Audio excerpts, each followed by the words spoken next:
Konstebel Isabel, Saya Cik. anda pagi ini dikendaki berada di kaunter informasi dari jam 10 pagi hingga 6 petang.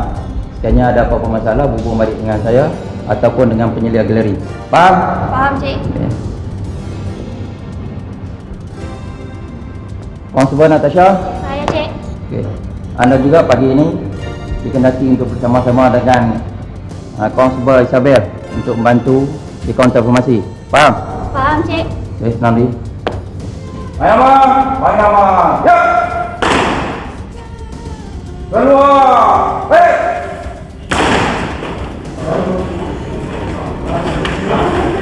Baiklah kawan-kawan, kami berdua sekarang ini sedang berada di pekarangan Museum PDRM. Tentu ada segelintir daripada kawan-kawan yang belum pernah datang ke sini. Bagi kawan-kawan yang bercita-cita ingin menjadi seorang anggota polis, jangan lupa untuk menyaksikan rancangan ini hingga ke akhir siaran. Museum ini terletak di nombor 5 Jalan Perdana dan telah berusia 5 tahun. Pada awalnya ialah Mes Pegawai Kanan dan kini telah menjadi Museum PDRM. Isabel, saya ada satu cadangan. Apa kata kita masuk dalam? Sambil kita melawat, kita juga tahu tentang latar belakang dan sejarah Jabatan Polis Negara kita. Saya setuju dengan cadangan awak. Apa tunggu lagi? Mari kita pergi.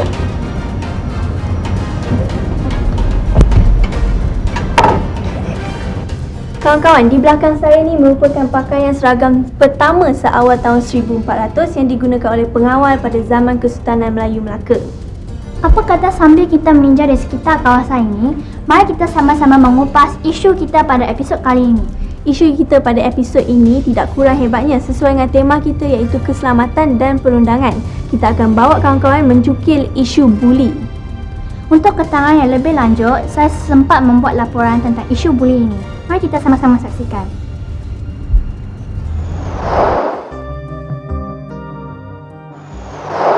Buli kalau dikatakan terlama di peringkat remaja ini, kebiasaannya dia banyak aspek-aspek mengapa berlakunya buli di antara remaja. Antaranya ialah kerana mereka ingin menunjukkan kehebatan, ingin menunjuk kekuatan dalam bentuk fizikal. Jadi yang mana yang kuat, dia akan menang. Yang lemah akan dibuli. Yang pandai tidak dibuli. Yang kurang pandai akan dibuli. Sebab tu setengah remaja yang tak nak dibuli, fizikalnya kecil tapi menggunakan pengetahuan untuk belajar pandai, menjadi top student, mereka tidak dibuli kebiasaannya. Tapi kebiasaannya yang mana yang lemah. Dan sebab tu berlakunya bukan seorang, dia kumpulan geng, kumpulan. Biasa remaja ni rakan sebaya. Bila ada seorang yang kuat, yang lain ingin mengikuti. Jadi yang lain tumpang saja, tumpang sekaki kita kata kan. Dia bermula dengan kemasukan bermula. Proses kadang orientation kan, ragging semua sekali. Itu menjadi satu budaya yang diterima pakai dulu kan. Dan apabila sekarang orang dapati bahawa benda ini telah didedahkan di media dan orang banyak bercakap dan berlaku kematian, maka itu dia tak dapat diterima oleh budaya kita. Walaupun di sekolah asrama penuh sendiri pun dia dapati perkara macam ni berlaku. Dan dia katakan apabila 24 jam duduk dalam asrama penuh ni yang tidak ada pemantauan daripada ibu bapa kan, kalau di rumah kita ada ibu bapa kita, balik pada sekolah ini, balik pada sekolah ada warden tapi seorang warden nak jaga berapa ramai. Jadi antara je satu bilik, kalau junior lebih kurang 30 orang dorm, kalau bilik yang kita kata 5 orang atau 4 orang. Maka di situ kita tengok kan, menunjukkan sebab manusia ni seperti social animals, seperti binatang gitu kan, haiwan. Kerana untuk menunjukkan teritori, untuk menang kan, untuk mendapatkan apa-apa perkara tertentu, mereka perlu menunjukkan keganasan kadang. Jadi makanan kan, masuk bilik air, barang-barang orang kan, makanan tak cukup ke apa, baju, jadi pakai baju orang, ambil baju orang kan, curi duit, ambil duit orang kan, dengan tidak mengetahui ibu bapa. Jadi di situ dia dapat antaranya ialah berlaku di antara mereka.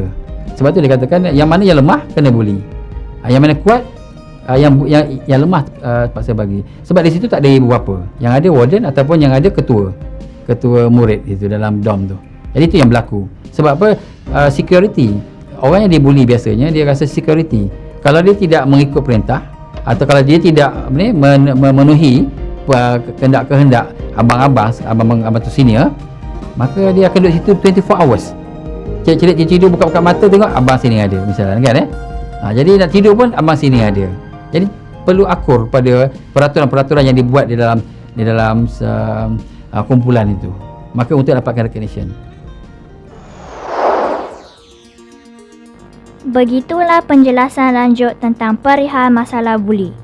Ingatlah sepandai-pandai tupai melompat, akhirnya jatuh ke tanah juga. Beringat dahulu sebelum terkena. Kegiatan membuli boleh mencetus kepada kegiatan something. Cara kehidupan ini tidak sihat dan salah dari segi undang-undang. Adalah perlu untuk kita menjaga keamanan negara seperti mematuhi undang-undang yang telah ditetapkan. Ini kerana membolehkan kita hidup dengan harmoni dan selesa. Sifat saling bantu-membantu dapat mengeratkan silaturahim secara langsung, dapat berbakti kepada masyarakat. Bak kata pepatah, berbuat baik pada, buat jahat jangan sekali. Apa yang kawan-kawan saksikan sebentar tadi merupakan lakonan semula kes kejadian buli yang biasanya berlaku di sekolah. Apabila kes seperti tadi berlaku, lazimnya akan membawa kepada pergaduhan dan sebagainya. Apa yang lagi menggemparkan ialah ia boleh menjadi kes jenayah polis. Kes buli ni macam certain people tu macam dia nak tunjukkan dia tu berani, yang tu berpengaruh kan. Jadi tak elok lah buli ni. Sepatutnya kes buli ni kena dibendung lah supaya tak berleluasa kan, sebab sekarang ni kes buli ni mengakibatkan kematian kan. So pihak sekolah dengan pihak ibu bapa kena bagi kerjasama lah. Saya rasa lah kan, mungkin tu macam satu keseronokan bagi mereka. Sebab bagi diorang mungkin diorang rasa kalau membuli orang tu, diorang rasa lagi bagus kan, lagi kuat dekat sekolah tu. So nanti diorang takkan diganggu oleh budak-budak lain lah. Buli kat sekolah ni mungkin atas didikan sebenarnya. Mungkin student dia macam tak ada kawalan dari family kan. Dia buat perkara-perkara macam mungkin daripada kesan daripada TV, apa yang dia ikut, apa yang dia nampak kan. So maknanya dia ikut lah. Dia gunakan apa yang dia nampak tu untuk kawan-kawan. Natasha, saya ada satu cerita nak dikongsikan bersama awak. Kongsi tentang apa, Isabel? Semalam saya baru berjalan balik dari sekolah. Saya ternampak ada lelaki buta ni. Dia sambil membawa beg besar. Dia nak menyeberangi jalan itu. Saya berada di seberang jalan je. Baik, macam ni ceritanya. Saya ternampak ada seorang budak lelaki terlanggar bahu orang buta itu sampai menyebabkan dia terjatuh. Mujurlah dia terjatuh di bahu jalan je. Lepas tu budak lelaki tu jalan je terus sampai menghiraukan lelaki buta yang jatuh itu. Apa lagi, saya nampak saya terus bergegas kepada orang buta itu dan menolongnya. Rupa-rupanya orang buta itu memang tak biasa dengan kawasan sekitar rumah saya dan dia sebenarnya tengah menunggu teksi. Lalu saya membantunya untuk mendapatkan teksi. Kesian betul orang buta itu. Kita hendaklah sentiasa menolong orang yang kurang upaya dan jangan sekali-kali meniru sikap budak lelaki itu yang melanggar orang buta itu. Betul tu. Harap kawan semua dapat iktibar daripada jalan cerita saya tadi. Apa kata kita melihat sketsa kita pada minggu ini yang tidak kurang hebatnya. Sama-sama kita saksikan.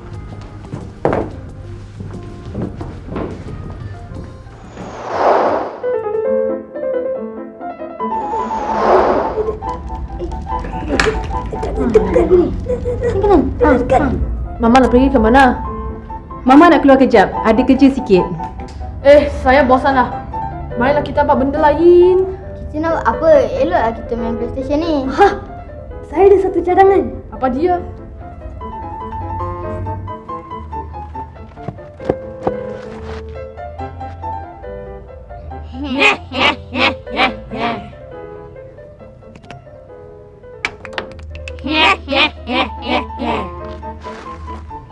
Zaman, Aming, Sebastian. Marilu! Awak semua buat apa di sini? Saya jalan-jalan. Kami nak melukis. Awak nak ikut? Sebastian, awak tak boleh buat begitu. Kenapa saya tak boleh buat begitu? Awak ni tak elok lah. Jangan merosakkan harta benda awam. Sibuklah dia ni. Suka hati kami lah. Orang lain pun buat juga. Kenapa saya tak boleh buat? Kenapa awak kena ikut orang lain? Awak nak jadi pak turut? Berikan saya marker pen awak. Kalau tak, saya beritahu ibu bapa awak.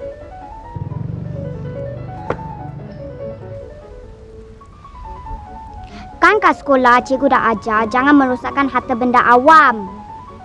Yalah, kami tak buat lagi. Apa?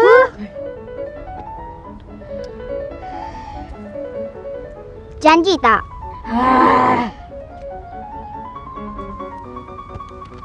Janji tau.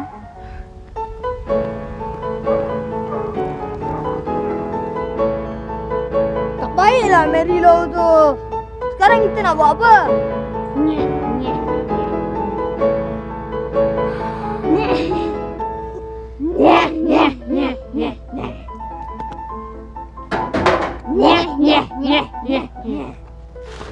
Hei, kamu tiga buat apa tau?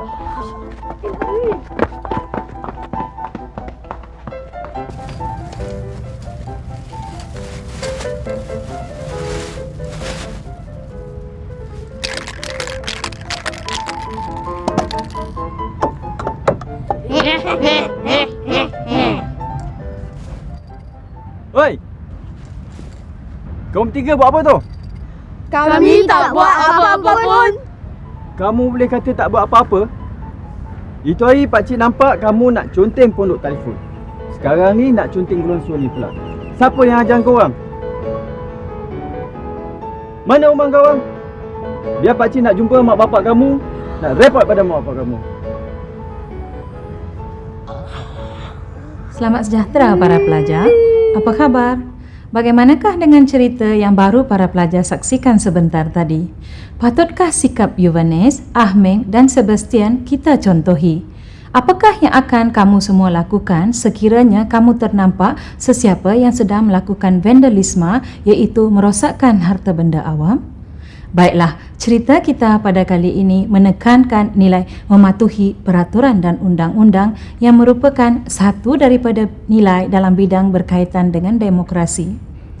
Nilai ini bermaksud menerima dan mematuhi peraturan dan undang-undang yang telah ditetapkan, tidak mengira di mana kita berada. Sebagai rakyat Malaysia yang diberi kebebasan untuk melakukan apa sahaja di negara ini, kita juga perlu ingat bahawa kebebasan kita ada batasnya. Kita tidak boleh menyalahgunakan kebebasan yang diberikan sehingga melanggar peraturan atau undang-undang yang ditetapkan. Peraturan dan undang-undang bertujuan untuk mendisiplinkan kita supaya tidak bertindak keterlaluan. Dalam cerita tadi, jelas bahawa ketiga-tiga rakan baik tersebut tidak mematuhi peraturan. Pondok telefon dan taman perumahan merupakan antara kemudahan awam yang disediakan oleh kerajaan untuk kegunaan orang ramai. Kita perlu mempunyai tanggungjawab bersama untuk menjaga harta benda awam ini. Jika kita merosakkan dan mencacatkan kemudahan awam seperti yang terdapat di dalam cerita tadi, maka ini akan menyusahkan orang lain yang akan menggunakan kemudahan tersebut. Kita sepatutnya mencontohi sikap Marilu yang sedar akan tanggungjawab setiap individu untuk bersama-sama menjaga harta awam. Sepatutnya tiga sekawan itu insaf apabila ditegur oleh Marilu, tetapi mereka mengulangi kesalahan yang sama. Nasib baiklah Pak Abu, tukang sapu di taman permainan, prihatin dengan tingkah laku para pengunjung ke taman itu. Beliau dapat menangkap dan membawa ketiga-tiga budak nakal ini kepada ibu bapa mereka supaya dinasihati. Bayangkanlah apa yang mungkin berlaku sekiranya mereka ditangkap oleh pihak berkuasa seperti polis dan terpaksa merengkok di lokap. Bukankah perbuatan ini menyusahkan diri sendiri dan juga anggota keluarga? Oleh kerana kesalahan mereka dapat dikesan pada peringkat awal lagi, maka peluang untuk mereka berubah sikap memang ada. Bayangkanlah sekiranya perbuatan vandalisme ini tidak dikesan. Mereka mungkin akan terbawa-bawa perangai buruk ini sehingga dewasa. Apakah yang akan berlaku jika pemandu kereta melanggar lampu isyarat dengan terus memandu apabila lampu isyarat bertukar menjadi merah? Bukankah kemalangan yang membawa maut atau kecelakaan akan berlaku? Apakah pula yang akan berlaku jika kamu tidak mematuhi peraturan dan undang-undang di rumah sendiri? Misalnya, jika ibu bapa melarang anda keluar rumah selepas pukul 10 malam, kamu mungkin dirompak, dicederakan atau diculik oleh orang yang berbahaya. Jadi para pelajar, ingatlah, jangan sekali-kali kita melanggar peraturan dan undang-undang. Kita perlu berfikir dengan rasional dan mengelakkan diri daripada tindakan yang negatif. Baiklah, sehingga bertemu lagi, salam sayang dari cikgu untuk semua. Jumpa lagi. Sekarang ni kami berada di sudut perdagangan rempah ratus di zaman Kesultanan Melayu Melaka. Pelbagai bahan sejarah seperti ini mempunyai pelbagai kisah tersendiri. Jika pada minggu lalu kita telah melihat pencerita kita dengan gayanya yang tersendiri, minggu ni akan lebih seronok kerana tajuknya pun sudah menarik, iaitu Harimau di Atas Dinding Pengadang. Saya dah tak sabar lagi nak menyaksikan cerita kita pada minggu ni. Apa kata kita bersama dengan kawan kita yang berada di studio? Silakan.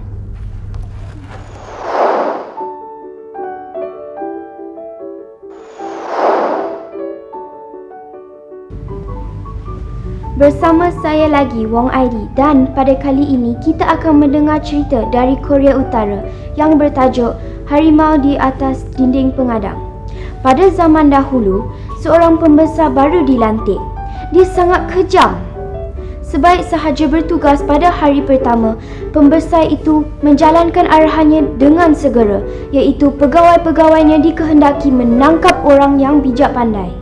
Pembesar itu berpendapat rakyat menentang kerajaan disebabkan golongan bijak pandai yang mendorong dan menjadi pemimpin mereka. Orang yang pertama ditangkap sudah tiba di pejabatnya. Pembesar itu melihat kepada orang tersebut. Tidak disangka-sangka orang yang dibawa hanya seorang budak kecil. Pembesar itu berasa amat marah lalu memarahi pegawai-pegawainya. Saya mahu kamu menangkap orang yang bijak pandai. Adakah budak kecil yang masih mentah ini dianggap sebagai orang yang bijak pandai? Halau dia keluar. Pada masa itu, pegawai yang lebih tua daripadanya berjalan ke hadapan lalu berkata, "Jangan pandang rendah terhadap budak kecil ini. Dia amat bijak. Apabila dewasa kelak, bukan sahaja bandar, malah seluruh dunia dapat dikuasainya." "Apa? Dia dapat menguasai seluruh dunia? Berani kamu bercakap sebarangan di hadapan saya? Seorang budak kecil yang masih mentah dapat menguasai seluruh dunia? Sekarang saya ingin bertanding dengan dia. Jika dia kalah, saya akan menghukum kamu kerana kesalahan menipu. Pancung kamu." Pembesar itu memerintah pegawai-pegawainya mengangkat dinding pengadang yang terdapat lukisan harimau. Pembesar itu mengambil seutas tali lalu melontar tali tersebut kepada budak kecil itu. "Kamu ambil tali itu, ikat leher harimau dan tariknya keluar," kata pembesar itu. "Ya, saya patuhi arahan tuan." Budak kecil mengambil tali, berjalan keluar pintu, menoleh kepada pembesar. Lalu berkata, "Tuan, saya jaga di luar pintu. Sila tuan ambil kayu, ketuk belakang harimau. Halau ia keluar. Saya akan mengikat lehernya, lalu menariknya ke depan tuan." Setelah mendengar kata-kata budak itu, pembesar menjadi marah. "Kamu sudah gila. Siapa yang boleh menggunakan kayu untuk menghalau harimau keluar dari lukisan?" Budak itu membuang tali ke sebelah, lalu ketawa terbahak-bahak dan kemudian berkata, "Kayu tidak dapat menghalau harimau keluar dari lukisan itu. Jadi, bagaimana hendak menariknya dengan tali?" Pegawai-pegawai yang berada di situ semuanya ketawa. Pembesar itu tidak dapat berkata apa-apa lagi dan terus pergi dari situ. Baik kawan-kawan, nilai moralnya ialah jangan membuli seseorang sehingga melakukan sesuatu yang mustahil. Terima kasih. Seronok betul mendengar kisah tadi. Sungguh berbakat pencerita tadi. Sekarang saya, Isabel dengan Sarjan Rozia akan meninjau di sekitar galeri senjata ni. Baiklah Sarjan, boleh ceritakan sikit dari mana senjata ni datang? Okey. Untuk makluman, senjata api yang dipamerkan di dalam galeri ini adalah senjata api rampasan polis semasa zaman darurat. Baiklah Sarjan, apa pula cerita dengan senjata-senjata di sini? Okey, di dalam galeri sebelah sini pula, senjata yang dipamerkan ni adalah senjata berjadual. Berjadual? Apa maksud berjadual? Okey, senjata berjadual ni adalah salah jika memiliki tanpa kebenaran. Baiklah, Sarjan Ruzia, ini digunakan oleh kongsi gelap yang mana satu? Okey, untuk makluman, senjata api di dalam galeri ini adalah senjata api yang dirampas dari kumpulan Botak Chin pada tahun 1976. Botak Chin adalah seorang penjenayah yang paling digeruni di Malaysia pada satu ketika dahulu. Jadi dia telah pun ditangkap dan telah dihukum gantung sampai mati. Oh, pada tahun berapakah dia mati? Tahun 1976. Jadi inilah antara senjata-senjata yang pernah digunakan oleh Botak Chin. Beliau berasal dari Johor Bahru. Beliau berdarah campuran Bugis dan Turki. Beliau adalah orang yang bertanggungjawab menubuhkan UMNO pada bulan Mei 1946. Beliau menerajui kebangkitan orang-orang Melayu menentang penjajah.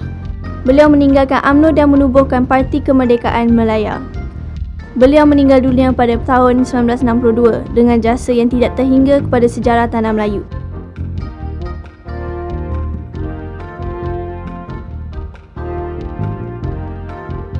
Beliau ialah Dato' On bin Jaafar.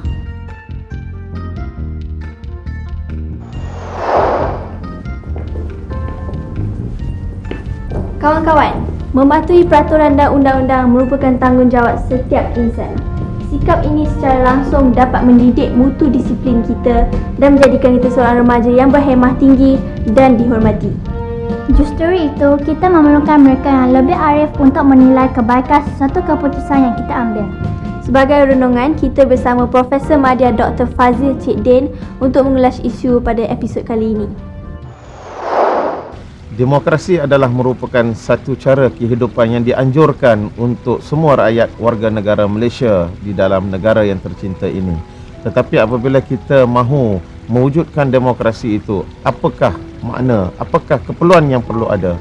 Salah satu daripada sifat ataupun ciri demokrasi yang paling penting adalah keupayaan kita untuk nak menerima pandangan orang lain dan juga untuk nak menyatakan hak kita. Dan juga di dalam konteks ini, hak kita yang perlu kita jalankan di dalam proses untuk nak menerima peraturan-peraturan yang ada di dalam negara. Demokrasi adalah merupakan satu amalan yang memerlukan kepada keadaan disiplin diri yang tinggi. Disiplin diri yang tinggi akan dapat membantu untuk kita memahami apakah peraturan yang perlu kita ikut dan juga peraturan-peraturan yang sepatutnya boleh kita cuba masukkan di dalam diri kita untuk dijadikan sebagai satu amalan. Disiplin diri memerlukan seseorang mematuhi peraturan. Mematuhi peraturan memerlukan tingkah laku dan juga pemikiran-pemikiran yang bertanggungjawab. Sebagai seorang pelajar, sekiranya kita mahu untuk mendisiplinkan diri mematuhi peraturan orang lain ataupun mematuhi peraturan organisasi yang ada, apa yang perlu kita buat adalah kita cuba untuk nak bertanggungjawab di atas diri kita sendiri di dalam proses untuk nak memahami apakah itu kehidupan dan juga apakah itu peraturan yang diletakkan di atas diri kita. Ada banyak peraturan-peraturan yang perlu kita ikut, sama ada di rumah, di sekolah ataupun di dalam masyarakat kita. Tetapi paling banyak sekali peraturan yang perlu kita pelajari adik-adik adalah di sekolah. Di sekolah memerlukan kita memenuhi dan juga mengakui tentang kewujudan orang lain. Banyak kes-kes yang berlaku di mana peraturan telah pun dilanggari, dan antara yang paling banyak timbul adalah kes buli. Kes buli adalah merupakan satu kes di mana individu tidak tahu untuk nak memenuhi keperluan orang lain. Kita datang ke sekolah untuk memenuhi macam-macam keperluan. Keperluan mental kita, keperluan perasaan kita dan juga pertumbuhan fizikal. Tetapi ada juga pelajar yang telah menyalahgunakan kekuatan yang ada pada diri mereka. Mungkin bentuk badan yang lebih kuat, tetapi telah mencuba untuk mengeluarkan tenaga-tenaga ini untuk nak menghimpit ataupun nak membuli individu-individu yang jauh lebih kecil ataupun mempunyai perasaan rendah diri. Ini adalah merupakan sesuatu tabiat yang sangat tidak bagus. Bagaimana untuk nak mengatasinya? Kita boleh mengatasi dengan salah satu daripada caranya adalah untuk sebagai seorang pembuli, kita mesti memahami apakah itu hak kita. Setakat mana peraturan-peraturan yang perlu kita ikuti. Jumpalah dengan pihak pengetua, jumpalah dengan pihak guru besar dan juga guru-guru kaunseling yang boleh membantu untuk memberi kita faham tentang apakah itu yang dikatakan sebagai tindakan buli dan bagaimana untuk mengelak daripada menjadi seorang pembuli. Kepada mereka yang sering dibuli, mereka juga boleh mengelakkan diri dengan cara untuk nak meningkatkan kemahiran-kemahiran tertentu. Antara cara yang paling baik adalah meningkatkan kemahiran untuk komunikasi dan juga berinteraksi dengan lebih positif dengan semua individu-individu, dan lagi satu lagi cara adalah dengan menolak sifat rendah diri. Apa yang dapat kita simpulkan pada episod ini adik-adik adalah keperluan kita untuk mematuhi peraturan dan juga untuk memenuhi keperluan-keperluan di dalam kerangka kehidupan manusia yang saling berinteraksi dan berkomunikasi. Amalan hidup demokrasi adalah sangat penting. Demokrasi mengajar kita untuk memenuhi keperluan diri kita dan juga belajar untuk menghormati keperluan orang lain. Terima kasih Sarjan Ruzia kerana sudi mengajar kami aktiviti asas seorang anggota polis dan menunjukkan kami persekitaran Muzium PDRM ni. Yalah, saya juga berasa sungguh seronok sekiranya saya dapat menjadi anggota polis kerana selain meningkatkan mutu disiplin, saya juga dapat membantas jenayah. Sama-sama, saya harap kamu berdua dan adik-adik di rumah mendapat iktibar daripada rancangan ini supaya lebih mematuhi peraturan dan undang-undang. Ya, sedar tak sedar kita sudah pun berada di penghujung rancangan. Sehingga berjumpa lagi pada minggu hadapan dengan pelbagai lagi isu yang menarik. Sehingga berjumpa lagi dalam majalah moral. Buat-buat dia. Dari kanan ke kiri.